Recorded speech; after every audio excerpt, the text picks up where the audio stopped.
الحمد لله وحده والصلاة والسلام على من لا نبي بعده أما بعد فأعوذ بالله من الشيطان الرجيم بسم الله الرحمن الرحيم ألا إن أولياء الله لا خوف عليهم ولا هم يحزنون قال النبي صلى الله تعالى عليه وسلم العلماء ورثة الأنبياء أو كما قال عليه الصلاة والسلام সর্বপ্রথম শুকরিয়া জানাই সেই মহান সত্তা আল্লাহ সুবহানাহু ওয়া তাআলার দরবারে যিনি মানুষ্য জাতিকে সৃষ্টি করেছেন এবং যুগে যুগে পথ প্রদর্শক পাঠিয়ে তাদের হেদায়েতের দিশা দেখিয়েছেন। তারই পরপরই লক্ষ কোটি দরুদ ও সালাম বর্ষিত হোক বিশ্ব মানবতার মুক্ত প্রতীক মানুষ্য জাতি উভয় জগতের কান্ডারি হযরত মুহাম্মদ মুস্তাফা সাল্লাল্লাহু আলাইহি ওয়াসাল্লামের প্রতি।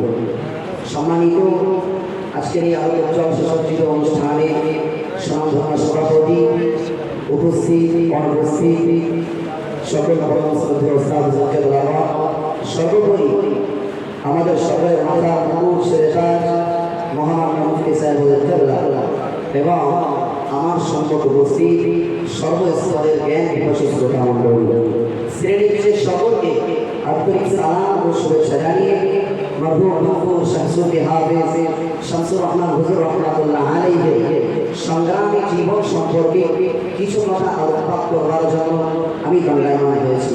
ওমা তৌফিক ইল্লা বিল্লাহ। সম্মানিত শ্রোতা মণ্ডলী, এই বিষয়ে বলতে গেলে আমাকে আগেই বলতে হয় যে প্রতি মাসে বছরে সমাজ সংস্কার করেই হয় না, বরং কয়েকটা যুগ যুগান্তর ধরে একজন সমাজ সংস্কার জন্ম নেয়, যার অন্যতম যোগ্য উদাহরণ হল মরহুম হাফেজ সাহেব হুজুর রহমাতুল্লাহ আলাইহি। সম্মানিত শ্রোতা মণ্ডলী, কান্ডারি ব্যক্তি যেমন তৈরি ঠিক তেমনই পথ প্রদর্শক দিকে জাতি কান্ডারি ছাড়া তৈরি যেমন তার কোনো গন্তব্যস্থলে পৌঁছাতে পারে না, ঠিক তেমনই পথ প্রদর্শক ছাড়া কোনো জাতি কোনো উন্নতি জনসভায় পৌঁছাতে পারে না।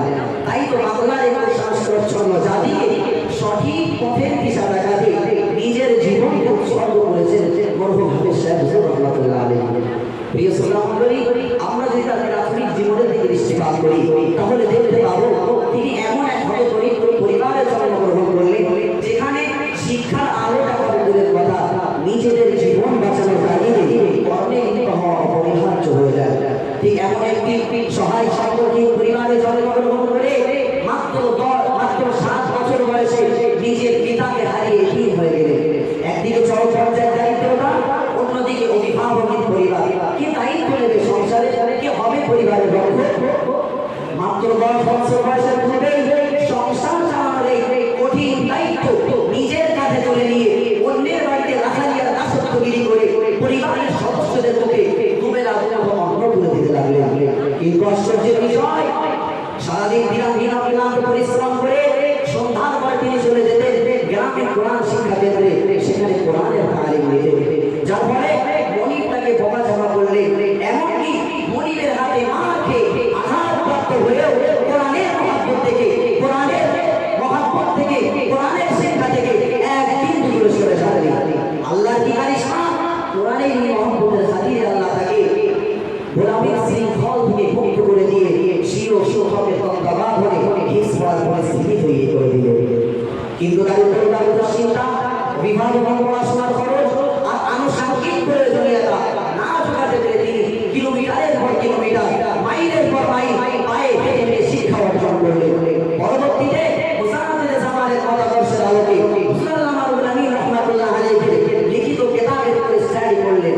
বলা বাহুল্য, তার জীবনে এমন কোনো দিন ছিল না যে তিনি অবসর সময় কিতাব পড়তেন না।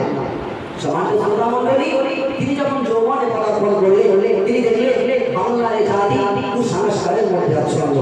সমাজে প্রকাশ্যে বর্তমান নারীর নির্যাতন, সাম্যবাদী নামের উত্থান, নাস্তিক মতবাদের প্রতি মানুষের আকর্ষণ, রাজনীতির নোংরা প্রভাবে মানুষ প্রভাবিত, অত্যাচার অবিচার আর পরের সম্পদ জবরদখল করতে লাগলো। ঠিক এহেন পরিস্থিতিতে তিনি আভ্যন্তরীণভাবে এই জাতিকে অধঃপতনের হাত থেকে মুক্ত করতে পারিবারিক দারিদ্রতাকে উপেক্ষা করে নিজ বাড়িটাকে শিক্ষা কেন্দ্র করে গড়ে তুললেন এবং বিনা বেতনে সমাজের মধ্যে শিক্ষার আদর্শ হতে লাগলেন। নবী করিম সাল্লাল্লাহু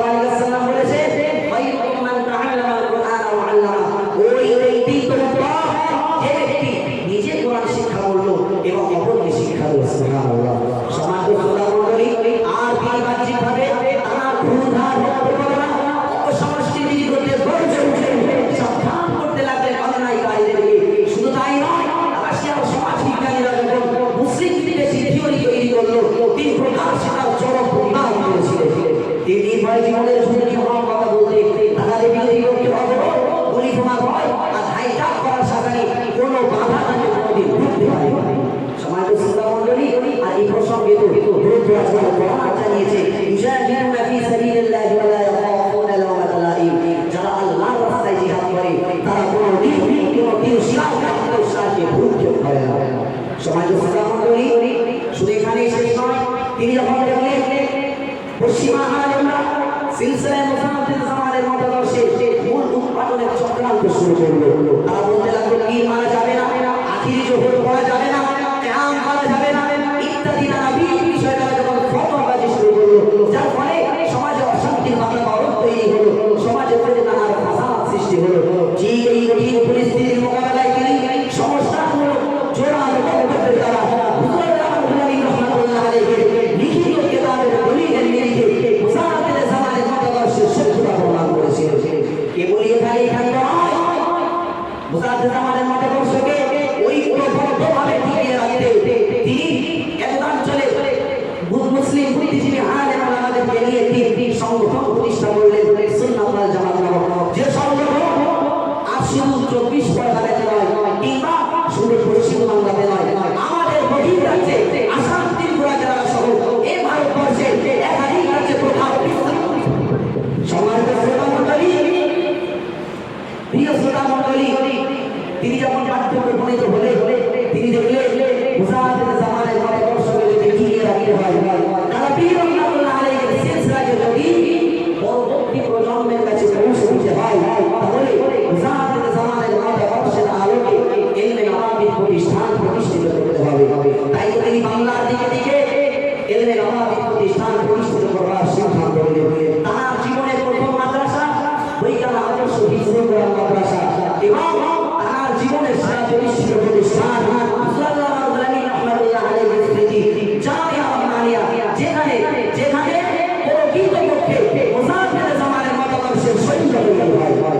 তিনি বাংলার দিকে এলমে নওয়াবির প্রতিষ্ঠান যত রয়েছে আমরা দেখতে পাই এগুলো প্রাণালী সোনালী শব্দের ফসল। তাই তো কবির ভাষায় তার মনের কথা না ব্যক্ত করলেই নয়, জীবন খাতার প্রতি পাতায় লিখে যাব আলপনা, জীবন খাতার প্রতি পাতায় লিখে যাব আলপনা, আমার লেখা বইয়ের কথা যেদিন আমি থাকবো না। সমাজ শ্রোতা মণ্ডলী, তিনি যখন দুনিয়া থেকে পর্দা নিয়ে তাঁরই আদর্শ সিলসিলায়ে মুসান্নাফিল জামানের মতাদর্শে এমন একজন ব্যক্তিত্বকে তিনি সমাজের মধ্যে উপহার দিয়ে দিলেন। যোগ্য পিতার যোগ্য সন্তান আতিয়ের অত্যন্ত বাংলার বর্তমান জামানা সিলসিলায়ে মুসান্নাফিল জামানের প্রধান সেনাপতি আল্লামা বাংলা মহামান্য মুফতি সাহেব যার সিলসিলার খিদমত সম্পর্কে আমরা তো অবগত, যারা বলার অপেক্ষা রাখে না। তবে এটুকু বলি, বর্তমান জামানাতে সিলসিলায়ে মুসান্নাফিল জামানের মতাদর্শে এমন একজন ব্যক্তিত্ব দ্বিতীয়টি পাওয়া অসম্ভব। সমাজ বাংলা মণ্ডলী, কিন্তু আফসোস, সব আফসোসের সাথে বলতে হয় আজ আমার সিলসিলার লেবাসদারি বিদ্যাপীঠ পণ্ডিত তারা হকের অত্যন্ত প্রহরী সুফি সাহেব রাহমাতুল্লাহ আলাইহির জীবন নিয়ে কটূক্তি করে। ফুরফুরা সিলসিলার রাহবা আল্লামা বাংলা মহামান্য মুফতি সাহেবদেরকে লাভ দিতে তারা ফতোয়াবাজি করে। তাই নামাজ পড়ার সালাত ভাষায় বদনাম দেওয়া হয় ফুরফুরা সিলসিলার বিরোধী। অথচ তারা নিজেরাই তারা পীর রাহমাতুল্লাহ আলাইহির সিলসিলার বিপরীতে জীবন যাপন করে, যার সমাজের চোখে দ্বীনের আলো করে চাইতে স্পষ্ট। আর এই প্রসঙ্গে মহান আল্লাহ জানিয়েছে অকুল জাআল হক ওয়া যাওয়াল বাতিল, সত্য যখনই প্রকাশ পেয়েছে মিথ্যা তখনই প্রতীত হয়েছে। সম্মানিত সুধী, আজ আমি ওই সমস্ত বার্তার মূর্খ জাতির পণ্ডিতদেরকে বলতে চাই যারা নবী রাহমাতুল্লাহ আলাইহির সিলসিলাকে নস্যাৎ করার চেষ্টা করছো, সুফি সাহেব রাহমাতুল্লাহ আলাইহির সংগ্রামী জীবন সম্পর্কে যারা কটূক্তি করছো, সর্বোপরি আল্লামা বাংলা মহামান্য মুফতি সাহেবদেরকে লাভ করতে যারা ষড়যন্ত্র করছো,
বাতিলের বিরুদ্ধে মোরা করি সংগ্রাম।